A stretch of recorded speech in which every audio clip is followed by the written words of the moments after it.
C'est beaucoup plus efficace pour notre cerveau de prendre 3 minutes de pause 3, 4, 5 fois par jour, de vraies pauses, on va en parler. C'est beaucoup plus efficace que de passer du tout au rien ou de se dire quand on sent qu'on décroche, qu'on n'est pas bien, de dire oh, reprends-toi, concentre-toi, et puis aucune pause cognitive. Et d'ailleurs, on entend beaucoup les gens nous dire aussi quand je fais ce côté vacances ou week-end à rien faire, mais en fait dans ma tête ça continue à turbiner le travail, etc. Quand on a ces soucis-là, il faut être proactif et réfléchir en tout cas à faire donc de bonnes pauses et à essayer de se sortir de cette solution.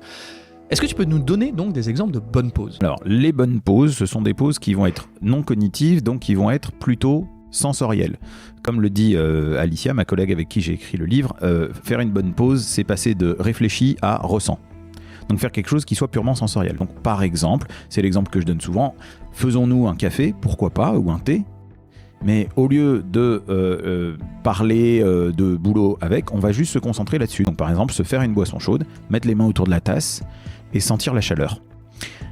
Et rien d'autre.